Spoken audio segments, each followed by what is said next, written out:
பெரியவர்களே, தாய்மார்களே, புரட்சி தலைவரின் ரத்தத்தின் ரத்தமான புரட்சி தலைவியின் வழிவந்த சிங்கங்களான என் உயிரினும் மேலான எனது அருமை உடன்பிறப்புகளே, ஆவடி சட்டமன்ற தொகுதி வாக்காளர் பெருமக்களே, உங்கள் அனைவருக்கும் என்னுடைய முதற்கண் நன்றி கலந்த வணக்கத்தை தெரிவித்துக் கொள்கிறேன். இப்போ வந்திருக்க தேர்தல் அது மக்களுக்கான தேர்தல், கட்சிகளுக்கான தேர்தல் நினைக்காதீங்க. ஏன்னா மக்களுக்கு செய்ய வேண்டியதை இந்த திமுக அரசாங்கம் செய்யல. மக்களுடைய வாழ்வாதாரம் இந்த 5 வருடத்துல ஏதாவது நல்லா வந்திருக்கான்னா இல்ல. அவங்க ஏழ்மை நிலையிலே தான் இருக்காங்க. இந்த திமுக அரசாங்கம் இந்த மாதிரி தான் பொய் புரட்ட சொல்லிட்டு ஆட்சிக்கு வரும். ஆனா வந்த பிறகு மக்களா அது யாரு அப்படிங்கிற லெவல்ல தான் இருக்கும். மக்களை பத்தி நினைக்காது. திருப்பி தேர்தல் வருதுன்னு வச்சுங்க, டோக்கன் கொடுக்கறோம் வாங்கிக்கிங்க, 8000 ரூபாய்க்கு ஏதாவது போய் நீங்க கடையில பிடிச்சத வாங்கிக்கிங்க அப்படின்னு சொல்லுவாங்க. அந்த 8000 ரூபாய்க்கு சாமான் வாங்கினா போருமா? இந்த 5 வருடம் எப்படி அவங்க குடும்பம் நடத்துவாங்க? இந்த பிரச்சனை பத்தி எல்லாம் அவங்களுக்கு கவலை இல்லை. உங்க வீட்டுல 2 பிள்ளை படிச்சிருக்குன்னா அதுக்கு வேலை வாய்ப்பை தரமாட்டாங்க, வேலைக்கு போற சூழ்நிலையும் வைக்க மாட்டாங்க. ஏதாவது நிறுவனங்கள் வந்தாதான் அங்க பிள்ளைகளுக்கு வேலை கிடைக்கும். ஏன்னா அரசாங்கத்திலே 6 லட்சம் பணி பூர்த்தி பண்ணாம இருக்கு. அதனால அரசாங்க வேலைங்கிறது கனவு மட்டும்தான். யாரும் போய் வேலைக்கு சேர முடியாது. ஏன்னா சம்பளம் கொடுக்க பணம் இல்ல. இந்த கரண்ட் அது பாக்குறதுக்கு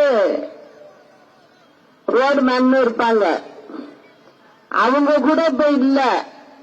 காரணம் என்னன்னா சம்பளம் கொடுக்க முடியல மின்சாரத்துறையில. அதுக்காக போடாமே வச்சிருக்காங்க. 10 ஊருக்கு ஒரு ஆள் பாக்குறாரு வேலை.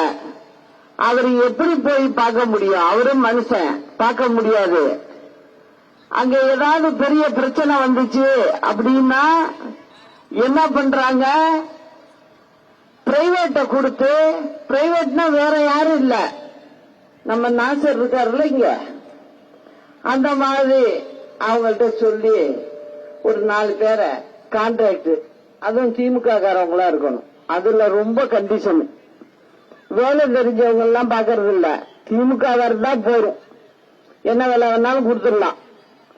அதே மாதிரி கொடுத்து என்ன பண்றாங்க? அந்த வேலையை போய் பார்க்க சொல்றாங்க. அந்த கான்ட்ராக்டர் என்ன பண்றாரு?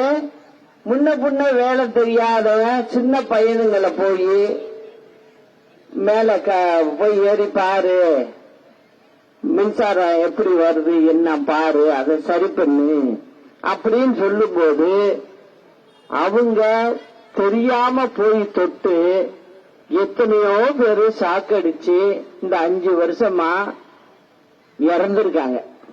அது நீங்க பாத்தீங்கன்னா வெளியிலே தெரியாம மூடி மறைச்சிடுவாங்க.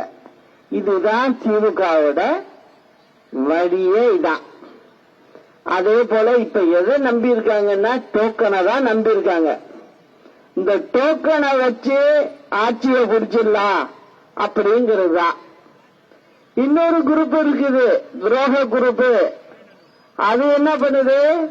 ஒரு ஃப்ரிட்ஜ் தர்றேன், 10,000 தர்றேன். எப்படி பாருங்க, இவங்க 8,000 தர்றாங்களா?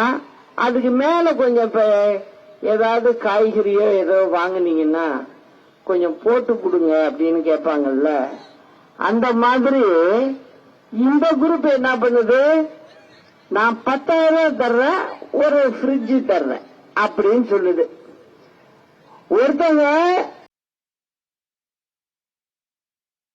அது நான் கொடுத்து இருந்து ஆட்சி பண்ணவர். ஒருத்தர் இப்ப திமுக நடத்திக்கிட்டு இருக்காரு. பருப்பு தேவை, மிளகா பொடி தேவை, இது கொத்தமல்லி பொடி தேவை, என்ன காய்கறி செலவாகும், என்ன மீன் செலவாகும், என்ன கோழி செலவாகும், என்ன செலவாகும், இது உங்களுக்கு தெரியும். அதே போல ஆட்சியில் இருந்தவங்களுக்கு அரசாங்கத்துடைய கணக்கு தெரியணுமா தெரியக்கூடாதா? தெரியணும். ஆனா 2 பேருக்கு கணக்கு தெரியல. ஏன் சொல்ற அப்படின்னு பாத்தீங்கன்னா, பட்ஜெட் போடுறாங்கன்னா 4 லட்சம் கோடிக்கு பட்ஜெட் போடுறாங்க. அதுல கட்டாயமா கொடுக்க வேண்டியதுன்னு இருக்கும்ல செலவு. அது எது அப்படின்னா, அரசாங்க உத்தியோகத்தில் உள்ளவங்களுக்கு சம்பளம். 12 லட்சம் கோடி கடன் வாங்கி வச்சிருக்காங்க.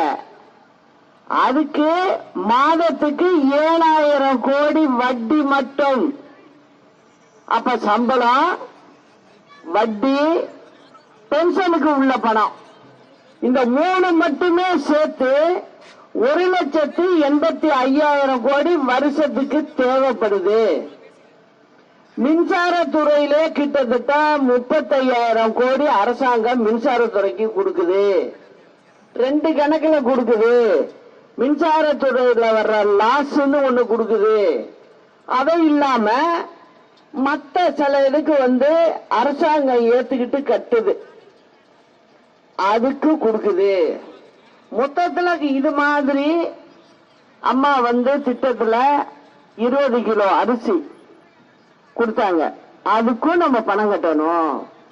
இந்த மாதிரி விஷயங்கள்லாம் சேர்த்தா 2 லட்சம் கோடி நம்ம கட்டியாகணும். அதாவது சம்பளம், பென்ஷனு, வட்டி, இந்த இதர செலவுகள். இது மாற்றவே முடியாது. இது பிக்ஸடா கொடுத்தாகணும். மேற்கொண்டு கையில இருக்கிறது என்ன? 1,50,000 கோடி. இந்த 1,50,000 கோடியில தான் மருந்து ஆஸ்பத்திரிக்கு வாங்கணும், ரோடு போடணும், லைட்டு போடணும், பாதாள சாக்கடை சிட்டனா பண்ணணும், எல்லாமே இதுக்குள்ள அடங்கும். அதுக்கே பணம் பத்தாது. மக்கள் பிரச்சனைய செய்யறதுக்கே பணம் இல்ல. ஆனா இவங்க 2 பேரும் என்ன சொல்றாங்க பாருங்க, ஃப்ரிட்ஜ் வாங்குறேன், இது 10,000 ரூபாய் பணம் கொடுக்குறேன். இதெல்லாம் எங்க இருந்து டோக்கனுக்கெல்லாம் எங்க இருந்து பணம் வாங்குறது? ஏது பணம் இல்ல. ஆனா கடனை வாங்கி கொடுத்துக்குவாங்க. ஓட்டை மட்டும் அவங்க கட்சிக்காக வாங்கிக்குவாங்க. அவங்க சின்னத்துக்கு போடணும், அவங்க மேல உட்காரணும், திருப்பி இல்லாத கூத்தெல்லாம் அடிக்கணும் அதுக்கு.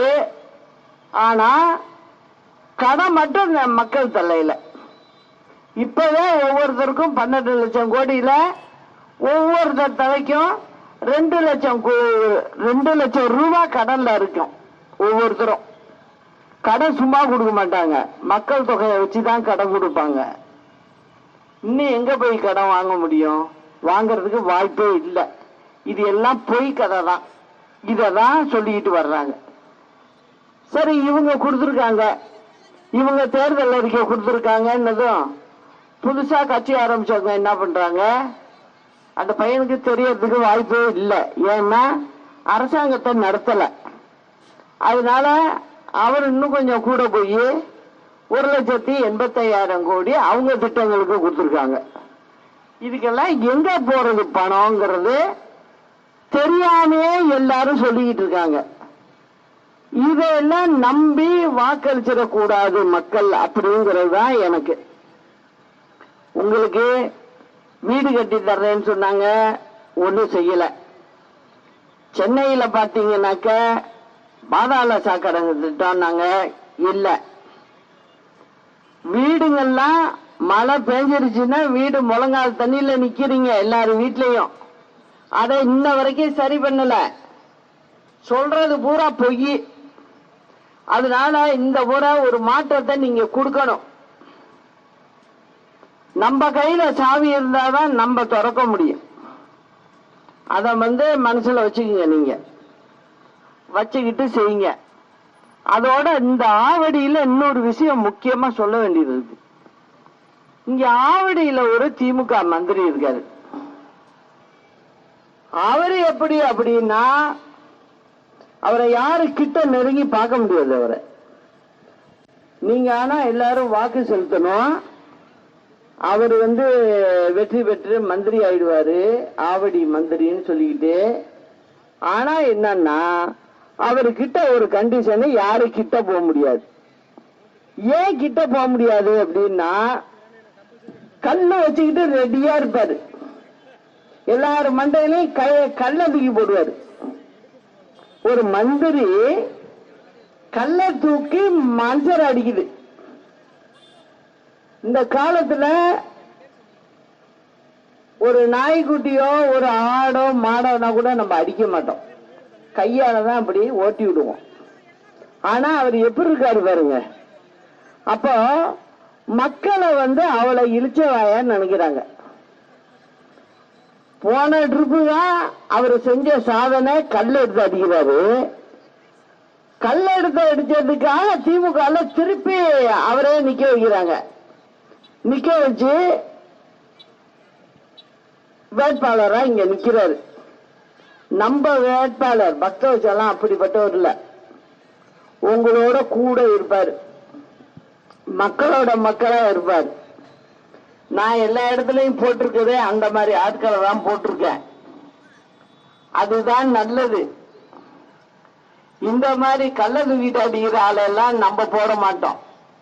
அத திமுக கட்சியோட பாணி. அது மந்திரியே கள்ள தூக்கிட்டு அடிக்கிறாருன்னா, அப்ப கீழே உள்ள தொண்டர்கள்லாம் எப்படி இருப்பாங்கன்னு கொஞ்சம் யோசிச்சு பார்க்கணும். நீங்க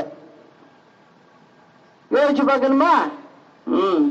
அதனாலதான் சொல்றேன், அந்த மாதிரி ஆளுகள்லாம் சட்டசபைக்குள்ளே போக விடக்கூடாது. அது மக்களுக்கு நல்லதில்லை அப்படிங்கிறத சொல்லிக்கிட்டு, ஆவடி மாநகராட்சி பகுதியில் இருக்கக்கூடிய 48 வார்டுகளிலும் அடிப்படை வசதிகள் இல்லை. இந்த நாசர் என்ன பண்ணி இருந்தாருன்னு தெரியல. ஏன்னா கார்பரேஷன் அவங்களுக்கு ஏன் இதெல்லாம் பார்க்கல, திருப்பி எப்படி ஓட்டு கேட்க வர்றீங்க அப்படிங்கறத நான் கேட்கிறேன். ஆவடி, பூந்தமல்லி, ஆவடி, அம்பத்தூர் போன்ற முக்கிய சாலைகள் குறுகலாக இருப்பதால் கடும் போக்குவரத்து நெரிசல் ஏற்படுவதால் சாலையை விரிவாக்கம் செய்ய கோரிக்கை கொடுக்கிறாங்க ஜனங்க. ஆனா எட்டி பார்க்கல. குடிநீர் விநியோகம் முறையாக இல்லை. கோடை காலங்களில் தண்ணீர் தட்டுப்பாடு அதிகம் இருப்பதாக மக்கள் குற்றச்சாட்டு. மழைநீர் வடிகால் பணிகள் முடிவடையாததால் மழை காலங்களில் பல குடியிருப்பு பகுதிகள் வெள்ளத்தில் மூழ்கும் நிலை உள்ளது. மழைநீர் வடிகால் பணியை விரைந்து முடிக்க கோரிக்கை. 5 வருஷம் ஆச்சு, செய்யல. திருப்பி செய்வாங்களா? செய்ய மாட்டாங்க. அவங்க மக்களை பத்தி அவங்களுக்கு கவலை இல்லை. சில பகுதிகளில் கழிவு நீர் செல்ல வழி இல்லாததால் நோய் தொற்று ஏற்படும் அபாயம் உள்ளதாக மக்கள் குற்றச்சாட்டு.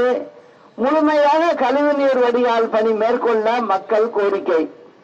அரசு பள்ளி கட்டடங்கள் சேதம் அடைந்து காணப்படுவதால் பழைய கட்டடங்களை இடித்து புதிய பள்ளி கட்டடங்கள் கட்ட மக்கள் கோரிக்கை.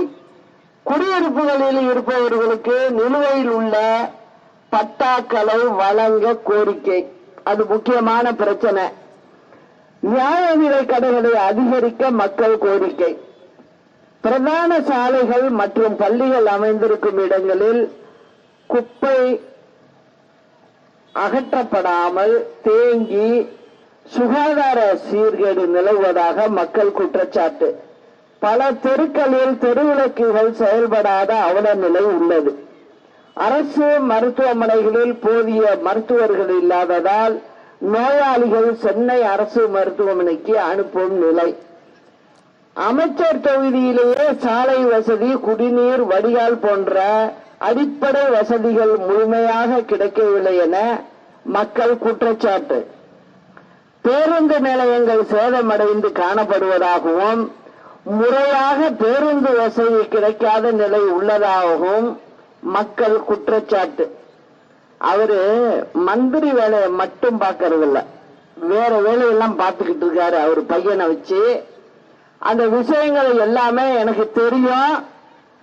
நேரம் வர்றப்ப அதுக்கு தகுந்த கடுமையான நடவடிக்கைகள்லாம் எடுப்போம் அப்படிங்கறதையும் இந்த தொகுதி மந்திரிக்கு சொல்லிக்கிறேன். இப்ப இவங்க போட்ட தேர்தல் அறிக்கையெல்லாம் பார்த்தேன். இது ஒரே பொய்யா இருக்கு.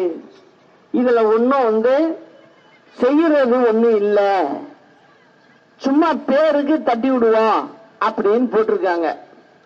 அதனாலதான் நம்ம செஞ்சிருக்க தேர்தல் அறிக்கையில ஒரு 60 நம்பர் தான் நான் கொடுத்திருக்கேன்.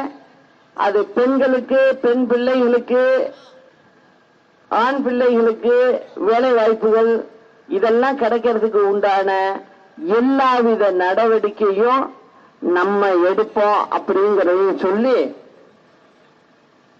காவல்துறையை அம்மா இருந்தப்ப எப்படி இருந்ததோ அந்த நிலைக்கு கொண்டுட்டு வருவோம்.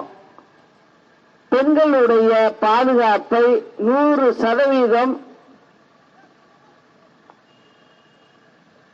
பத்திரமாக பார்த்துக்கொள்ள உறுதி கொடுப்போம்.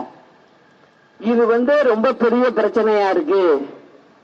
ஒரு விதத்துல பார்த்தா போலீஸ்காரவங்க நிலைமை ரொம்ப பாவமா தான் இருக்கு. ஏன்னா இங்க ஒரு கவுன்சிலரே மந்திரி மாதிரி, திமுக கவுன்சிலர்லாம் அம்மா இருந்தப்ப யாரும் போலீஸ் ஸ்டேஷனுக்குள்ள போய் கட்சிக்காரவங்க எதுவும் தொந்தரவு பண்ண மாட்டாங்க. அதனால அவங்களும் நியாயமா வேலையை பார்த்தாங்க. இப்ப போலீஸ்காரங்களுக்கும் பொதுமக்கள் மாதிரி ஆயிடுச்சு. இப்போ அவங்களுக்கும் பிரச்சனை. ஏன்னா எங்க பார்த்தாலும் ஒரே சிபாரிசு பண்றாங்க. இப்ப திமுக அரசு என்ன பண்ணிட்டு இருக்கு அப்படின்னா, உங்ககிட்ட எல்லாம் காசை எப்படி வாங்குதுன்னு சொல்றேன். எப்படி வாங்குது? மின்சாரம் கொடுக்கிறேன்னு சொல்லி 500 யூனிட் மின்சாரம் உபயோகிக்கிற குடும்பங்கள் தமிழ்நாட்டில் 2 கோடி குடும்பங்கள் இருக்கு. அவங்கள்ட்ட இருந்து மாதத்துக்கு 800 ரூபாய் அதிகமா வாங்குறாங்க.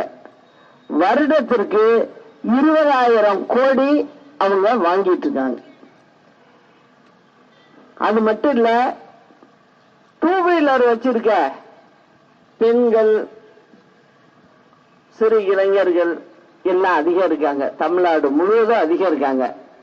அவங்க கிட்ட நீ இப்படி திரும்பினா ஃபைனு, இப்படி திரும்பினா ஃபைனு அப்படின்னு ஒரு நாளைக்கு சென்னையோட அளவை மட்டும் சொல்றேன், கிட்டத்தட்ட 50 லட்சம் ரூபாய் கலெக்ட் பண்றாங்க. அதாவது பொதுமக்கள்கிட்ட இருந்து ஃபைனுங்கிற ஒரு காரணத்தை சொல்லி 50 லட்சம் ரூபாய் போயிட்டு இருக்கு. இதெல்லாம் அம்மா இருந்த பேர்லாம் இல்ல. இவங்களுக்கு என்னன்னா, மக்கள்கிட்ட இருந்து எவ்வளவு பணத்தை எடுக்க முடியும், ஏன்னா அரசாங்கத்தை ஓட்டணும். அதுக்காக இவங்க இந்த வேலையெல்லாம் பண்றாங்க. நம்ம ஆட்சினா இந்த மாதிரி வேலையெல்லாம் இருக்காது. நல்ல ஏழை எளியர்களுடைய ஆட்சியா தான் அது இருக்கும், மக்கள் ஆட்சியா தான் இருக்கும் அப்படிங்கறத சொல்லிக்கிட்டு, இந்த ஆவடி சட்டமன்ற தொகுதி வேட்பாளராக